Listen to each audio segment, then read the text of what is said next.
E aí pessoal, continuando nossa série aqui no canal, a gente vai falar mais um pouquinho sobre técnica de finais, né, que é um assunto que a gente vem falando bastante aqui na playlist de finais, né, e para ilustrar algumas ideias hoje, eu vou mostrar aqui uma partida do Grigoric contra o Smyslov no Candidatos em 1953, né. Então, eu queria falar mais um pouquinho sobre técnica, porque é uma coisa que sempre vai acabar acontecendo assim nas partidas.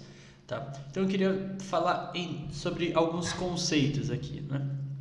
Então, principalmente sobre técnica de conversão, né? Quando a gente tem algum tipo de vantagem material ou vantagem posicional, e a gente tem que converter, né?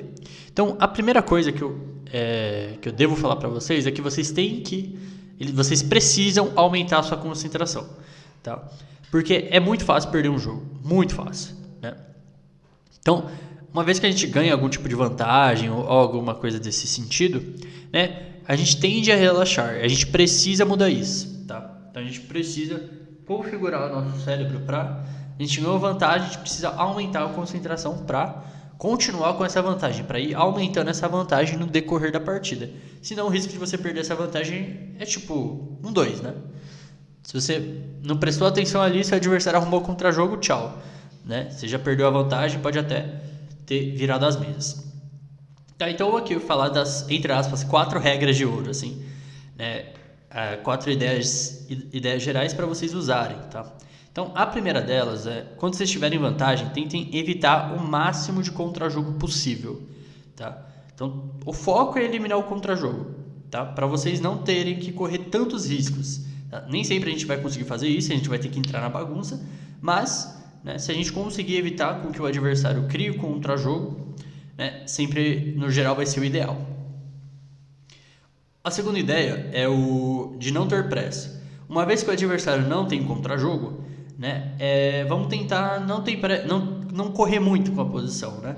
Vamos tentar melhorar aos poucos a posição, e aí testando isso também acaba testando a paciência do nosso adversário.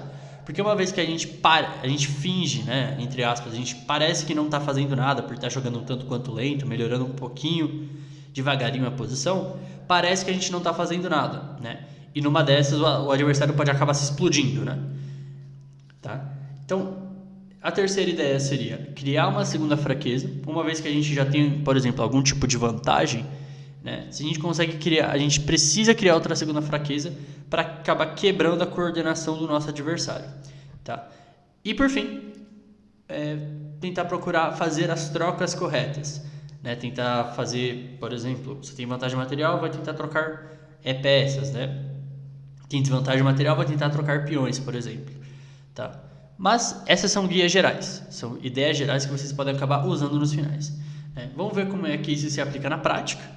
Então aqui vamos para a partida, foi uma inglesa simétrica com C5, veio G3, B6, bispo G2, bispo B7, roque, bispo E7. Então aqui o Smyslov está jogando um setup de ouriço, né, porco espinho, veio D4, C por D4, dama por D4, roque, torre D1, cavalo C6, dama F4, né? E aqui o Smyslov usou uma ideia bem interessante, que é como dama B8. A ideia é trocar as damas, e a ideia é trocar a peça mais ativa das brancas aqui, né?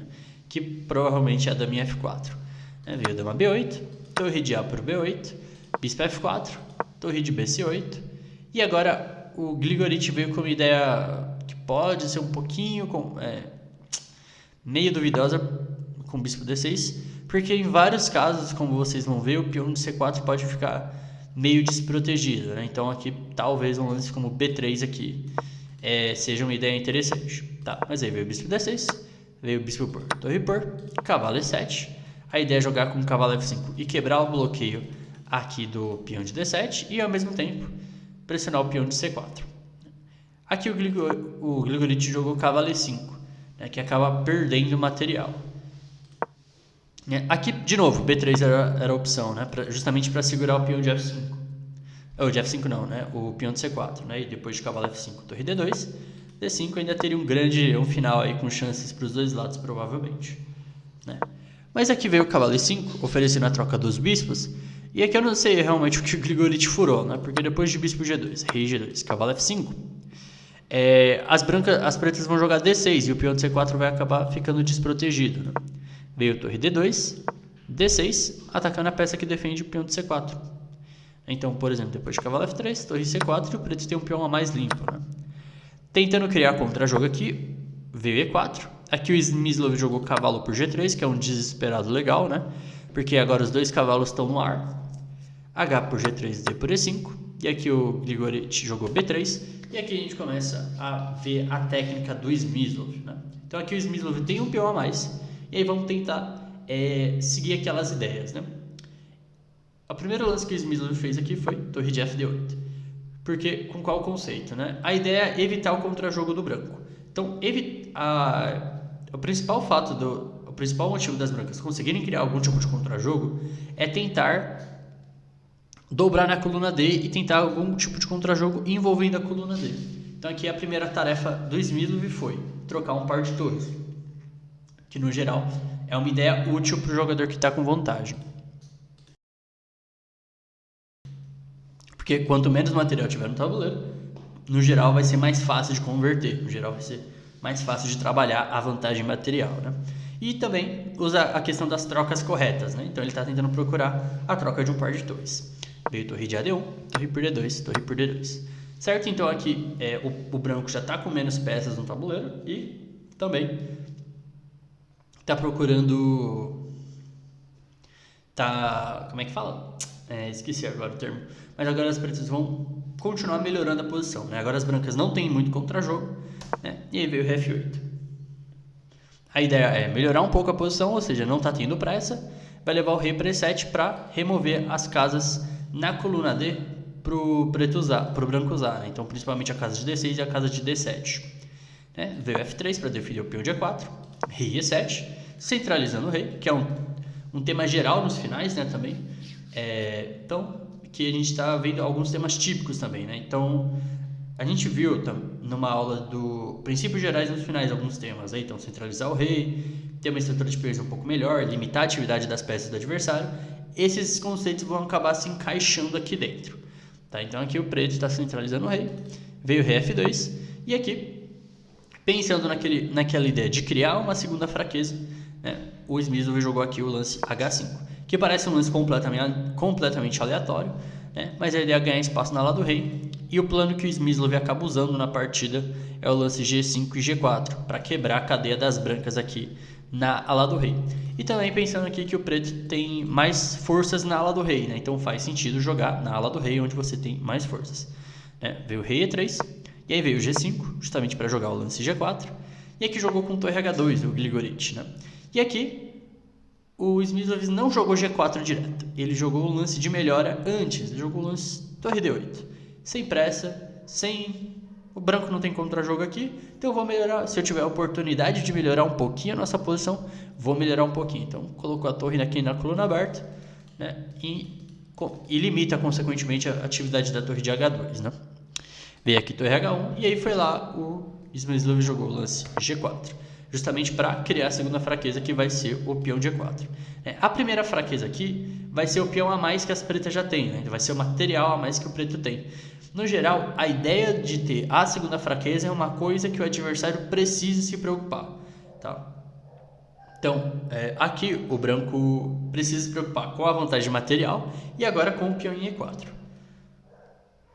Veio F por G4, cavalo G4, rei E2, cavalo F6.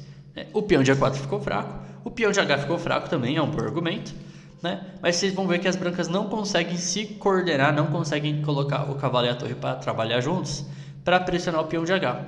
É diferente de uma coisa que vai acontecer com o peão de E4, que é muito fácil atacar esse peão com o cavalo e com a torre. Então veio o rei E3, torre D4, já pressionando aqui o peão de E, torre F1, cavalo G4, cheque, para piorar a posição do rei das brancas, né? Rei E2. E aqui o Smyslov achou um plano bem interessante, que é para começar a mobilizar esses peões, né? Tentar fazer com que esses peões andem, porque uma maioria de peões precisa ser avançada, senão ela vai acabar servindo para nada, né? Então aqui o preto precisa, pensando nisso, o preto precisa jogar o lance F5, né? E aqui o Smyslov veio com o rei, jogou o rei F8 aqui, para levar o rei para G6 e preparar o lance F5. torre F3, rei G7, torre D3. Só que agora o Smyslov não leva o rei para G6, ele leva o rei para F6. E aí o que muda, né? O ponto é o seguinte: se o preto joga rei G6 aqui, o branco consegue criar certo contra-jogo com torre por, peão por e cavalo B5, né? Pressionando aqui em D4 e em A7. E no geral a troca de alguns peões pode ajudar a defesa das brancas. Não estou falando que o branco vai conseguir empatar, mas pode ajudar a defesa das brancas, tá? Pensando nisso, o Smyslov trouxe o rei para F6, né? Porque a diferença vai ser qual, né? Depois de torre por, peão por, cavalo B5, o rei das pretas consegue jogar ir para E5 direto. E com esse peão caindo, os peões pretos passados ficam muito mais fáceis de andar. Eles vão ser muito mais fáceis de apoiar e muito mais fáceis também de se proteger, né? Veio o cavalo por E7, rei por E4, né? Se a gente comparar com essa posição aqui, né?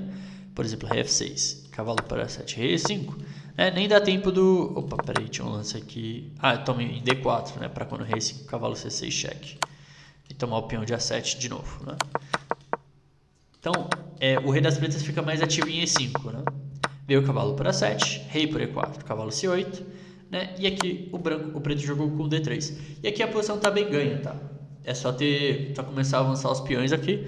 Mas um tema que eu queria mostrar aqui é que se o preto joga E5, por exemplo, né? Que é um lance totalmente natural, cavalo D6 é mate, né? Então as brancas acabam ganhando aqui. Então a gente não pode descuidar com o contra-jogo do adversário. A gente tem que sempre... Nossa prioridade aqui, quando a gente tiver vantagem, é evitar o contra-jogo do adversário, tá?